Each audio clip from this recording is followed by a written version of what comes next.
পিনাকিদার video যারা দেখেন তারা এই কুইজ খেলাটাতে খালিগড়টা পূরণ করবেন। মানে বাঘে ছুঁইলে 18 ঘা আর পুলিশে ছুঁইলে 36 ঘা, কিন্তু পিনাকি ছুঁইলে কি? খালিগড় লেখেন, ভিডিওর ক্যাপশন থেকে উত্তরটা আইডিয়া করলেও করতে পারেন।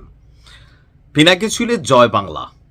মানে এই মুহূর্তে সোহেল রানাকে অনেকটা জয় বাংলা করে দিয়েছেন পিনাকি ভট্টাচার্য। আপনাদের খেয়াল থাকার কথা, চিত্রনায়ক সোহেল রানা গেল 2-3 দিন আগে পিনাকিকে উদ্দেশ্য করে বর্তমান সরকারের ব্যর্থতার কিছু জিনিস যে তার নির্দেশে যে উপদেশটা বসছে সেটার দায়ভার পিনাকি নেবে কিনা একটা স্টেটাস ছিল, আমি ভিডিওটা দিছি।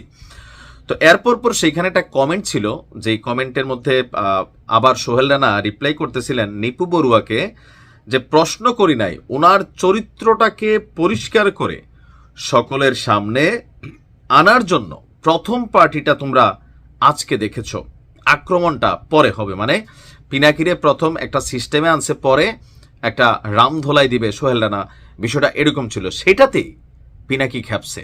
এরপর পিনাকিদা রসালু কথাবার্তা বলে, তো সেই রসালু কথাবার্তা দিয়া সোহেল রানাকে জয় বাংলা করার চেষ্টা করছে। লিখছে যে প্রিয় দুলাভাই সোহেল রানা, হাসিনা পতনের আগে 2 বার বাম্বু দিছিলাম, তো আশা করি সেই বাম্বুর ব্যথা বোধহয় ভালো হইয়াছে।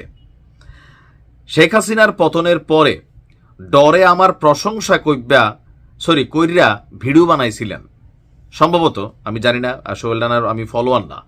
তো বলতেছে যে সরকার পতনের পর পিনাকিরে তেল মেরে বা প্রশংসা করে সোহেল রানা একটা ভিডিও বানাইছিল, তো আমি দেখছি, মানে উনি দেখছে। আগের বারেও খুসাইয়া নিজেই বাম্বু খাইছিলেন। আগের বার কি বাম্বু খাইছে আমার জানা নাই। তো শেষ বয়সে সম্মান নিয়ে চলে যাওয়াই উত্তম। এই বয়সে অপমানিত হইলে বিষয়টা কি আপনার জন্য ভালো হইব? তার মানে পিনাকি অপমান করবে সোহেল রানাকে। আর আপনি সত্যি আমার সঙ্গে পাঙ্গা নেওয়ার জন্য যোগ্য? মানে প্রশ্ন ছুড়ে দিয়েছে যে আমি পিনাকি, হ্যাঁ, এই মুহূর্তে জামাতের মতন এত বড় একটা দল আমার কন্ট্রোলিংয়ে আছে, আর কিন্তু কেউ নাই। তো সেই ক্ষেত্রে অসংখ্য ফ্যান ফলোয়ার আছে ফেসবুকে, তা আপনি আমার সাথে পাঙ্গা নিবেন, আপনি কি এই যোগ্যতা রাখেন? সোহেল রানার কিন্তু চ্যালেঞ্জ ছুড়ে দিয়ে দিছে। এখন জামাতের কথাটা কেন বললাম, এই মুহূর্তে পিনাকির সবচেয়ে বড় ফ্যান ফলোয়ার টিমটাই হচ্ছে জামাত শিবিরের পুরোটা টিম। এটা আপনারা স্বীকার করেন আর নাই করেন, এটা হচ্ছে বাস্তবতা।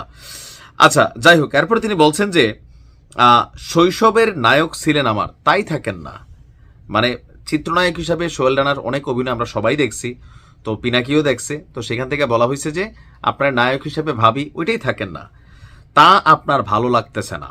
ইদানিং পাংখা গজাইছে আপনার।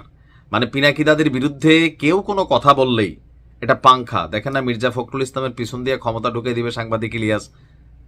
মানে বিপরীতে গেলে ভাষা টাষা, অনেকে আগে আওয়ামী লীগের সময় ভাবতেন শেখ হাসিনা শেখ মুজিবরে শুধু বাস দেওয়ার চিন্তা, অনেকে হাহারি এক দিতেন, মজা পাইতেন। এখন এই বাস টাস কিন্তু ঘুরে যাচ্ছে, তো সেই সাথে সাথে সোশ্যাল মিডিয়ার অবস্থানে ঘুরে যাচ্ছে। আচ্ছা, পিনাকি আবার বলছেন যে এই বুড়া বয়সে প্যারা কেন নিতে যান দুলাভাই? এইবার ধরলে কোলে উঠতে পারবেন না, মানে এইবার ধরলে আর রক্ষা নাই।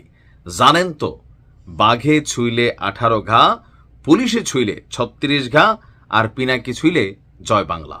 এখন দেখা যাক সোহেল রানা পাল্টা এটার কোনো কাউন্টার পোস্ট বা কিছু করে কিনা। ভালো থাকুন।